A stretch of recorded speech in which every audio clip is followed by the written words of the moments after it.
Okay, hello and welcome to Boost Your Productivity with Business Central. I'm Ivan Koletic, I'm a product manager in Business Central, and I will take you through this session.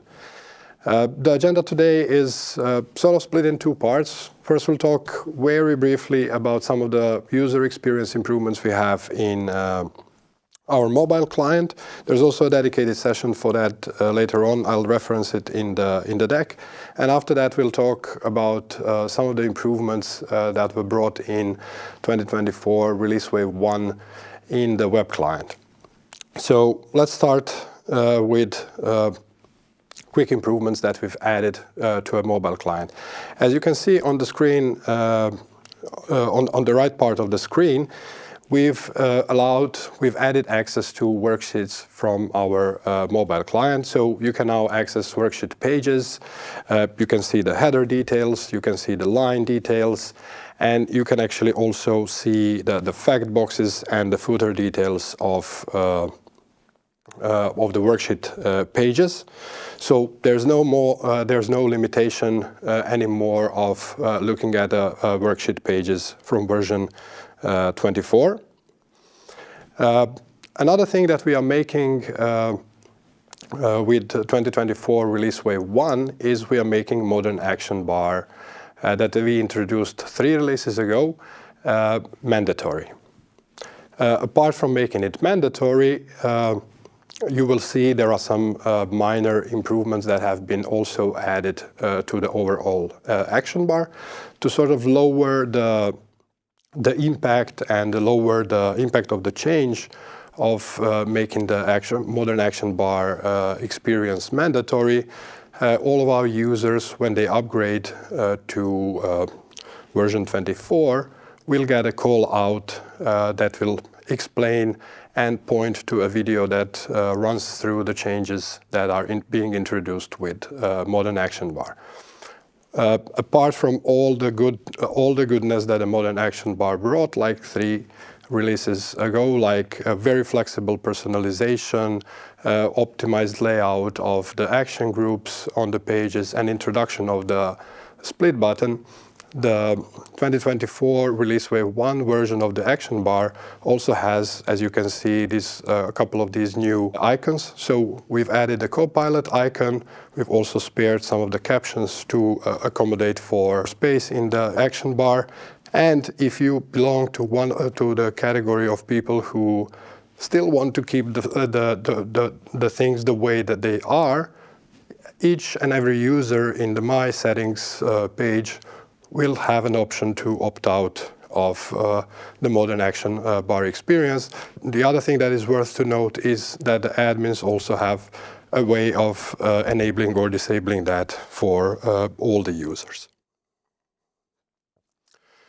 Another new thing that was added in 2024 Release Wave 1 is a new date picker control. We got a lot of feedback that with old date picker control, sometimes it was very difficult to, especially if you needed to explore and find the dates that were far in the past or far in the future.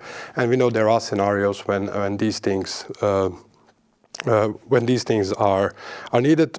So hence we've introduced a new date picker control.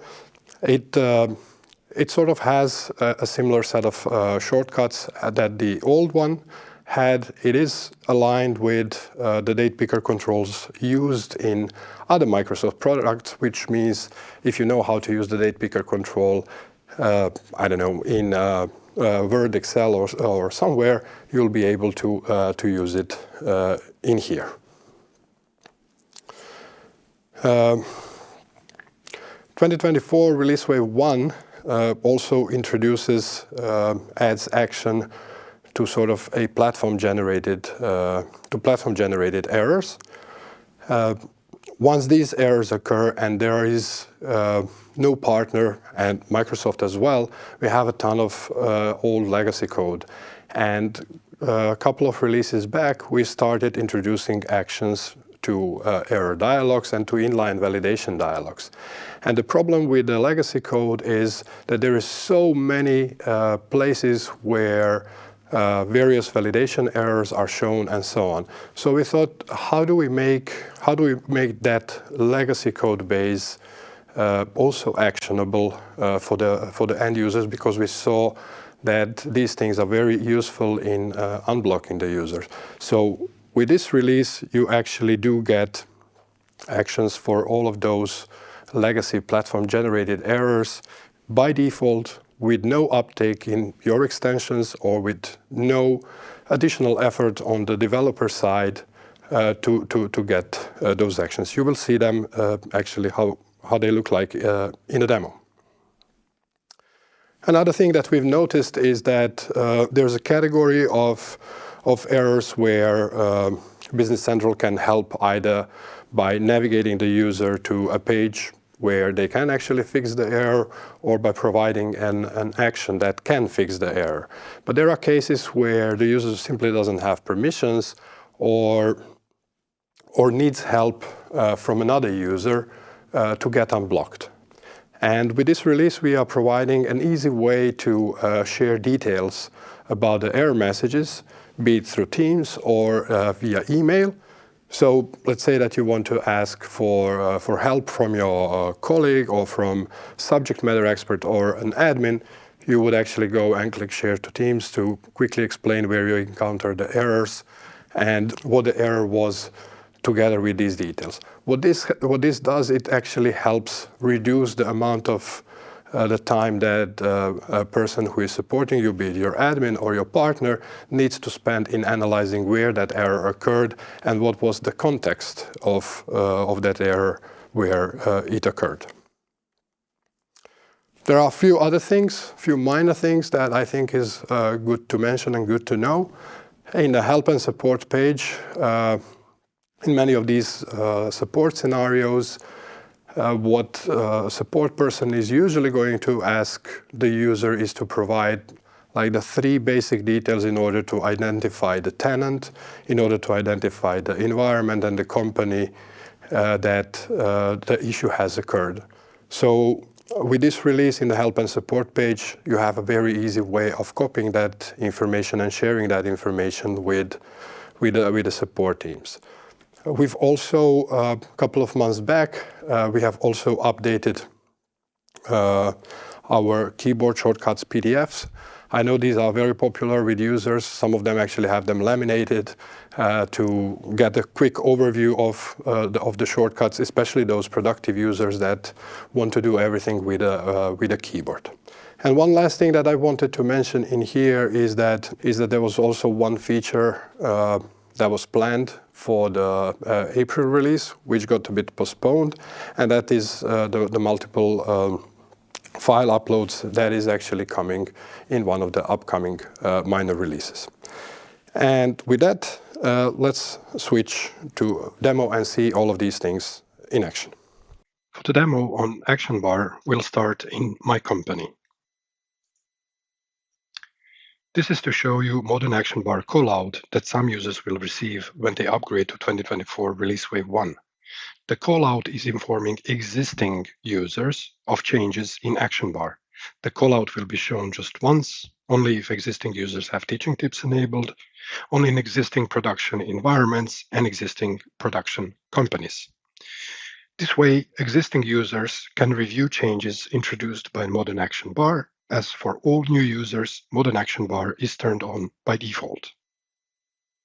Back in Demo Company, let's explore Action Bar improvements such as addition of the new Copilot icon, spared captions, and reduced space for search and analysis mode. So the Copilot action, search expands when you click on the icon, and analysis mode got the new icon, which you can toggle to turn on analysis mode or turn off analysis mode. Admins can, of course, switch users back to legacy Action Bar experience using the setting in User Settings page. This can, of course, then be done on per user basis. In case the user wants to keep the things the way they are and use legacy Action Bar experience, in My Settings page, the user can turn on legacy Action Bar experience. for himself.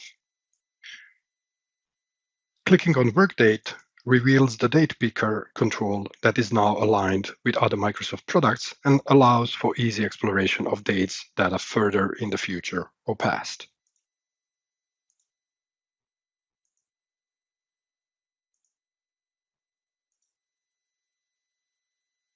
This comes in very handy in finance scenarios. 2024 Release Wave 1 introduces automatically generated navigate action in platform-generated error messages. For example, adding an item with a missing product posting group to the sales order line will generate such errors. Users now can click Show Item Card to navigate to a place where the error can be fixed.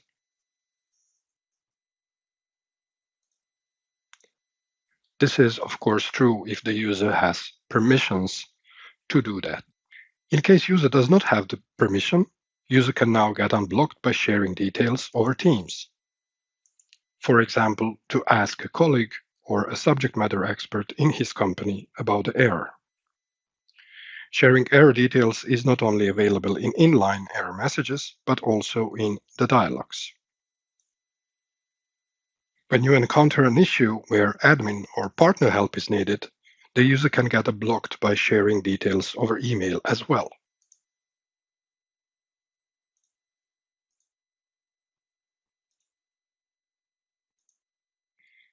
When sharing error details via Teams or via email, error details are conveniently copied to Clipboard and available for users to pass them in draft email or Teams message. And one other thing, Help and Support page now has the capability to easily copy tenants' environment, session, and user details.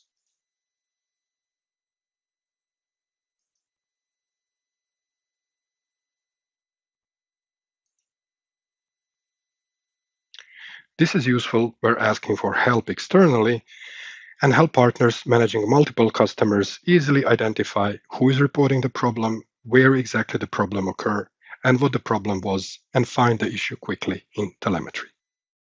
In this demo, what you saw was a modern action bar experience in action with all the new improvements. You saw the new date picker control. You saw how actionable platform-generated errors help users get to a place where they can solve the error. You saw how easy it is to share error details through Teams and through Outlook together with all the environment information. And that actually concludes our session today. If you have the time, I urge you to have a look at these two sessions, especially the one about the mobile app and barcode scanning, because they will take a deep dive into improvements that were made in Business Central mobile app. And the other one is more related to general design guidelines for the AI experiences. If you want to learn more, if you want to engage in the conversation, talk to the product team, and so on, have a look at one of these resources and reach out to us. And with that, I want to thank you for your time and your attention in this session.